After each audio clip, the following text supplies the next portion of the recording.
안녕하세요. 오늘은 피아노를 위하여라는 곡에 3개가 있거든요. 프렐류드, 사라방드, 그리고 토카타.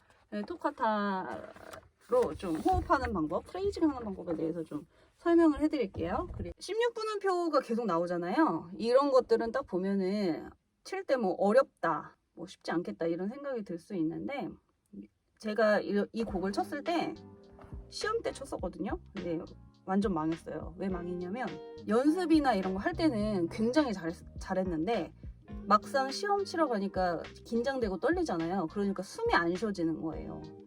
그 숨이 왜 안 쉬어졌느냐, 그 프레이즈를 제대로 나누지를 않았고, 프레이즈 안에서도 호흡하는 부분을 좀 분명하게 나눠서 연주를 좀 대비를 했어야 되는데 그냥 되는 대로 쳤던 거죠. 그냥 나 잘 친다 이렇게 생각하고, 16분음표를 주로 해서 16분음표 연결이 많이 나오는 곡들은 정말로 프레이즈를 잘 나눠줘야 돼요. 프레이즈 잘 나누고, 그리고 호흡도 미리미리 체크를 해서 그 부분에서 숨을 쉬는 걸 자꾸 연습을 해줘야 돼요. 그리고 그거를 이제 하기 전에 한 가지 더 말씀드릴 게, 호흡을 한다는 거는 그냥 연주를 하면서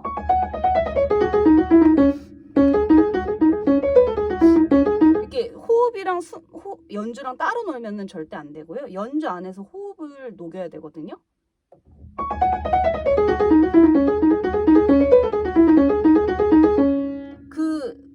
이걸 치기 전에, 그 전에서 이미 숨을 쉬고 내쉬면서 얘를 치잖아요. 그러니까 숨 쉬는 것과 내쉬는 거가 음악이랑 같이 어우러져야 돼요. 절대 호흡 따로 연주 따로 이렇게 되면 이제 하나마나한 것이고, 어우러져야 되는데, 어우러지게 하려면 노래해야죠 뭐.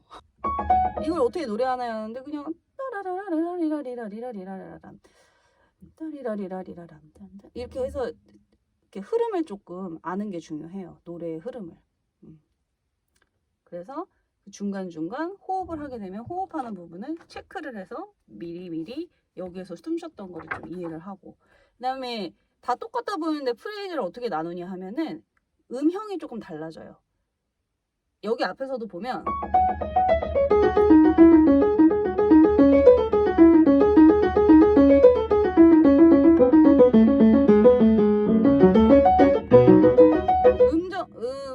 뭐라고 해야 되지? 음의 생김새라든지 음의 진행 방식이 앞이랑은 좀 다르고, 그 다음에 화성이 좀 바뀌거든요. 그런 부분이 나뉘어지는 프레이즈일 가능성이 굉장히 높고, 여기만 해도 프레이즈가 두 줄이 하나의 프레이즈로 좀 길잖아요. 그럼 긴 프레이즈는 또 어떻게 나누느냐? 이 안에서도 움직임이 조금 달라져요. 여기서 살짝 달라지죠? 그러면 이 사이에서 숨을 쉬어주는 거예요. 얘는 똑같지만 네 마디를 전체를 가서 숨을 참기가 어려우니까 또 한 번 쉬어주고, 이렇게. 숨은 보통 두 마디에서 한 번씩 쉬게 되는데, 또 큰 숨이 있고 작은 숨이 있고 뭐 이런 식으로 좀 다르니까 마냥 두 마디에 한 번이라고 정할 수는 없고요. 자기가 본인이 스스로 이렇게 노래를 하고 화성의 변화, 화음이 좀 변하고 뭐 이런 것들을 좀 지켜보면서 노래하기 가장 편한 숨으로 정해야겠죠.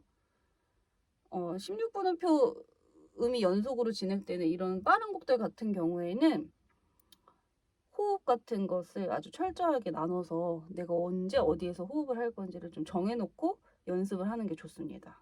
그리고 또 한 가지 말씀을 드릴 것은, 이게 보면 다 그냥 노래가 없지 않고, 얘도 화음에 따라서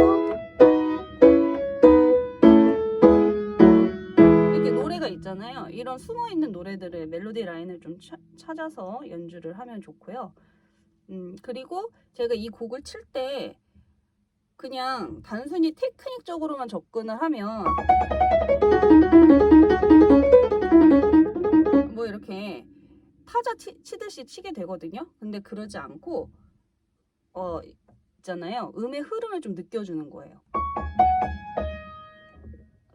솔에서 레까지 떨어진 다음에 다시 올라와서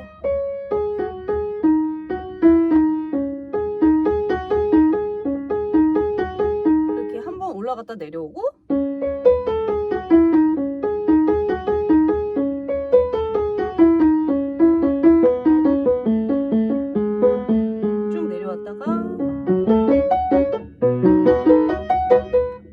이런 식으로 곡선을 그리면서 다시 올라갔다 내려갔다 올라갔다 내려갔다. 얘도 그냥 이게 아니고 올라갔다가 얼마나 올라갔나요? 미파솔라시 5도 올라갔다가 다시 내려오고 이런 식으로 얘는 좀 벌어지네요. 8도로 올라갔다 내려오고 여기는 5도에서 6도 7도 8도 이런 식으로 음정 간의 거리가 좀 달라지는 것들 있잖아요. 음의 진행 방향이 이렇게 곡선으로 갔다가 아니면 조금 꺾어서 올라갔다가 뭐 내려왔다가 둥글게 올라갔다가 이런 것들을 좀 하나하나 느껴주는 게 좋아요. 어떻게 느껴야 되는지는 글쎄 느끼는 방법은 얘를 치잖아요. 음을 치면은 이게 단순히 곡선으로 귀에 꽂히는 것만 듣는 게 아니고 이 음들이 이렇게 동동 떠다닌다고 생각을 해보세요. 이 상태를 그대로 따라라리라리라리라 이 상태가 내 몸을 다 치고 지나간다. 내가 그 음율에 맞춰서 음의 진행 방향에 맞춰서 내 몸도 같이 이렇게 같이 움직여준다. 뭐 이런 식으로 생각하고 천천히 그거를 하나하나 다 느끼면서 연주를 해보면 그 소리가 잘 들릴 수가 있거든요. 이렇게 좀 빠른 패시지를 가진 악보를 연주를 할 때 우리가 연주에서 많이 놓치는 거는 뭔가 이렇게 다 하는데 노래가 잘 안 돼. 그 노래가 안 되는 게 이 음과 음 사이의 거리에 대한 어떤 그 음들의 그런 운동 방향을 내가 제대로 감지를 하지 못해서 그래요. 멜로디가 있고 반주가 있으면 그 멜로디 라인을 좀 따라가지고 노래를 해주면 되는데 이 빠른 음들은 그렇게 한 음 한 음 다 들으려고 하지 않으면은 연주하기가 쉽지가 않더라고요. 또 들으라고 했다고 너무 또 막 이렇게 치지 마세요.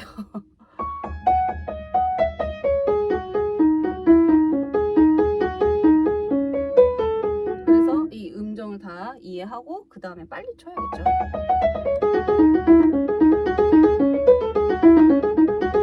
이렇게 연습하다가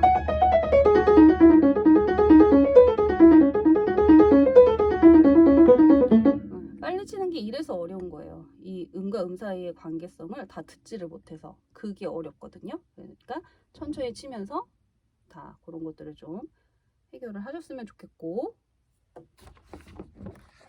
그리고 어떤 분이 또 여쭤보셨는데 16분음표를 고르게 치는 방법은 이전에도 잠깐 설명을 하는 영상이 있긴 있어요. 근데 그거는 이제 레슨 영상이니까 잘 와닿지 않으실 수도 있을 것 같아서 설명을 해드리자면 16분음표를 칠 때 우리가 손을 딱 보면 새끼손가락이랑 네 번째 손가락이 되게 약해요. 그러니까 얘네들의 무게중심을 좀 많이 줘야 돼요. 무게중심이 이렇게 되니까 이게 얘네들이 약하니까 자연스럽게 소리가 작아지거든요. 근데 그렇게 치면은 16분음표가 다 고르게 치기가 쉽지가 않죠. 여기에도 중심을 좀 많이 줘가지고 무게를 많이 싣는 연습을 해줘야 돼요. 저는 학생들 가르칠 때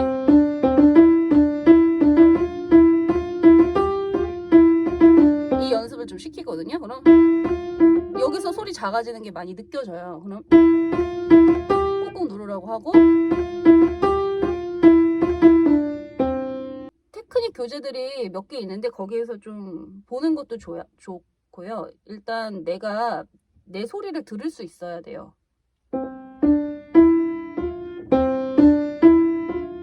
여기서 힘이 풀어지는 거를 들을 수 있어야지 여기가 소리가 작구나 이렇게 누를 수가 있겠죠. 듣기가 어려우면 녹음을 해서 다시 들어봐도 되고, 하여튼 그 무게를 줄 때 4번 5번 손가락이 특별히 작으니까 이 손가락에 조금 더 무게를 줘서 꾹꾹 누르는 거, 그거를 조금 연습을 하면 좋고, 그리고 이런 걸 칠 때는 그게 됐다고 생각이 되면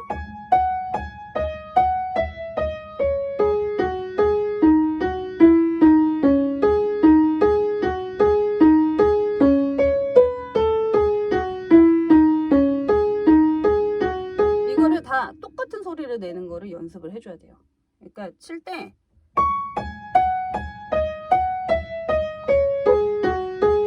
테크닉 연습을 할 때는 음악성은 아예 빼고 연습을 하는 거예요. 테크닉만 생각해서. 테크닉 연습할 때 음악적인 것도 생각하면 뒤죽박죽 되니까 테크닉 연습은 테크닉 연습만, 대신 아무 생각 없이 하는 게 아니라 테크닉이 잘 되고 있는지, 테크닉적인 면이 충족이 되는지 확인을 하면서 연습을 하고, 음악적으로 아까 뭐 음들을 느끼고 음들의 운동을 좀 생각하고 화성을 생각하고 뭐 이런 것들은 음악적인 연습을 또 따로 하고, 그렇게 좀 따로 한 다음에 붙여야지, 이거 할 때 다른 것도 여러 가지 붙여서 생각하면 굉장히 복잡해지니까 그렇게 하고, 얘를 다 똑같은 소리를 내는 거를 연습을 해서 녹음을 한번 해보세요. 왜냐하면 처음에 고르게 치는 게 훈련이 안 된 사람들은 자기 소리를 잘 듣지를 못해요. 그렇기 때문에 자기 소리를 잘 들으려면 녹음이 좋거든요. 녹음을 할 때도 굉장히 냉정해져야 됩니다. 아, 이 정도면 됐지가 아니라 내가 정말로 같은 사운드로 치고 있는지 객관적으로 좀 잘 들어보고, 4개의 음이면 4개의 음, 8개면 8개의 음 다 같은 사운드로 쳤다고 하면 그 느낌을 좀 간직해서 계속 그런 식으로 치려고 노력을 해야죠. 그래서 처음에 피아노를 배우고 할 때는 코치가 필요한 거예요. 선생님이. 혼자서는 어느 정도 내가 데이터가 없으면 이렇게 하면은 이 정도 소리가 난다, 뭐 이런 데이터 없이는 혼자 하기에는 쉽지가 않죠. 이거는 그냥 제 개인적인 경험을 말씀을 드리는 건데, 그러니까 선생님이 말씀하시는 거를, 선생님이 이 정도로 얘기하는데 내 수준이 이 정도면은 이 간극을 잘 이해를 못해요. 그 누구나 그렇거든요. 근데 이거를 해결하는 방법은, 내가 이 정도 수준이어서 이 정도로 가고 싶어. 그러면 선생님이 얘기한 게 맞는지 안 맞는지 계속 확인을 하면서 객관성을 유지하면서 피아노를 쳐야 돼요. 연습을 할 때.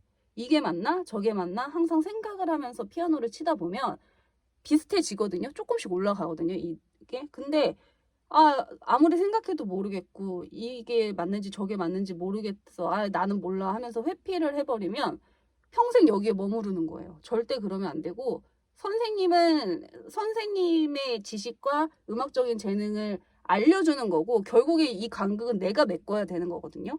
그래서 내가 메꿔야 되는 거기 때문에 잘 모르더라도, 그리고 막상 여기까지 올라가도 또 여기가 남아있어. 그래서 이거는 평생 끝나지 않는 공부이기 때문에 잘 모르더라도 용기를 내서, 좀 내 소리가 마음에 안 들어도 좀 짜증이 나도 그 답답함을 좀 견뎌야 돼요. 견디고 나면 이렇게 한층 올라가고 한층 올라가서 결국 이렇게 되고, 그럼 이제 또 다른 선생님이 여기까지 올라가라고 하면 또 올라가고 요거의 반복입니다. 네. 이 얘기 왜 드리냐면, 제가 어렸을 때 좀 성격이 나빠서 아니면은 좀 잘 회피를 했거든요. 선생님이 말씀하셔도 뭐 어떻게 되겠지, 뭐 선생님이 알아서 만들어 주겠지, 뭐 이렇게 했는데, 그러고 나면 결과가 항상 좋지 않고 나중에 더 슬퍼지니까 회피하지 않고 스트레스와 답답함을 좀 받아들이고, 거기에서 자꾸 연구를 하다 보면 자기만의 스타일을 찾을 수가 있어요. 바흐 이것도 한번 볼게요. 바흐 곡을 보는데,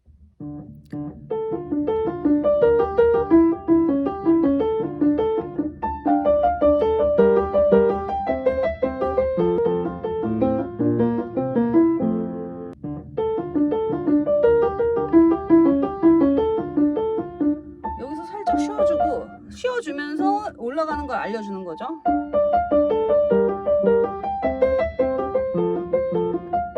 그 다음 다시 내려오죠.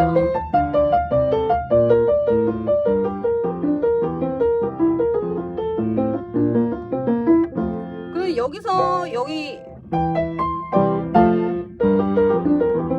여기서 살짝 숨 쉬고 싶어져요. 그럼 쉬어도 돼요. 근데 쉴 때 어떤 걸 알아야 되냐, 여기서 프레이즈 끝이 아니라 여기까지 간다는 걸 알고 쉬면은 프레이즈 끊어먹는 일은 없게 되죠. 그러니까 음형이 조금씩 이렇게 달라지고, 음의 나열이 앞이랑은 규칙이 좀 바뀌는 부분, 이런 것들을 좀 자세하게 살펴보면 이제 프레이징 하기가 좀 쉽고요. 여기 같은 경우에도 여기 왼손 나오기 전에 숨을 쉬어줘야겠죠. 쉼표가 대놓고 있으니까.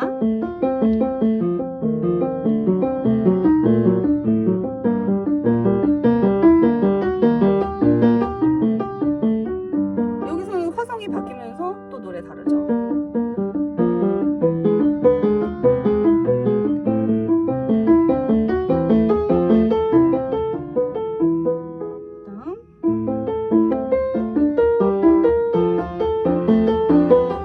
이렇게 샘여림이 바뀔 때도 한번 숨을 꺼주고 그거를 준비를 해줘야 돼요. 얘는 주고받는 대화 같기도 하고.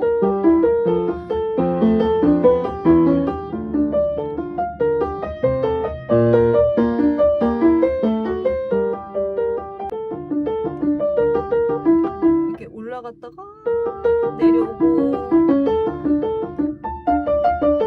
이런 것들을 다 하나씩 노래를 해주는 거예요. 하나하나 버릴 게 없어요.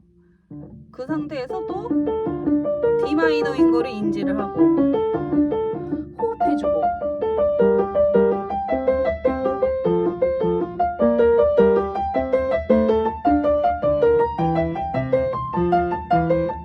내려오는 거 한 번씩 내려오는 거 들어주고.